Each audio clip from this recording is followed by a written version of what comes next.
They give you the factored form and you're supposed to graph it and find the zeros. So you can see that the 0 will be at 0, 0, negative 3, 0, and 2, 0 with a multiplicity of 3.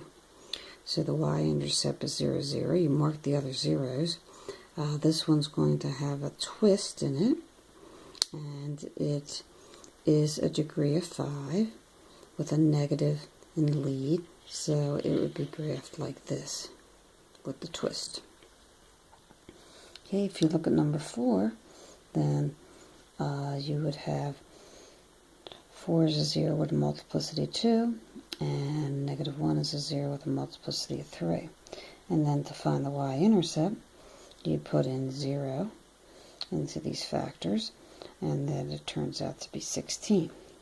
So to graph it, you have your y-intercept, you have your 0, that is a multiplicity of 3, so it twists, and then you have your 0 of 4, which is a multiplicity of 2, so it bounces.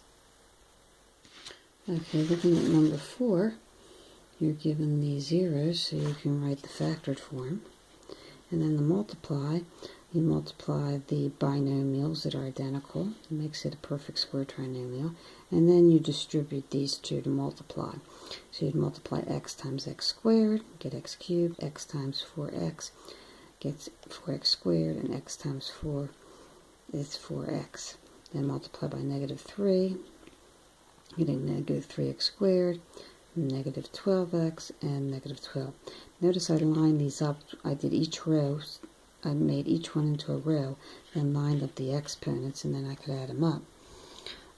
So this is a cubic with 4 terms. The y-intercept, you put in 0. You can either look at it here, or you can put in 0 and up it through the factors, and you will get the y-intercept.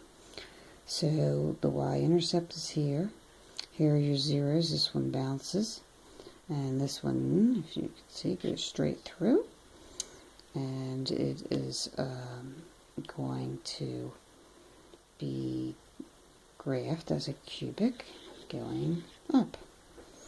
Okay, the last one, this is how you would write the factored form. Multiply to get your perfect square trinomials, and now this one, I'm going this way, you could go the other way, so I'm multiplying x squared times x squared times 4x, and that should be a plus. Oops, this should be a plus. Okay, and then x squared times 4, which is 4x squared. Then multiply the negative 6x times each of these terms. That gets you this row right here. And then multiply the 9 by each of the terms. That gets you the third row. Notice once again I'm lining up the exponents. So this is what the standard form turns out to be. So the y-intercept is at 36. The 0 is at negative 2 with a multiplicity of 2, so it bounces. And the other 0 is at 3 with a multiplicity of 2, so it bounces. And this is a quartic, so it's positive in the lead, so it faces up.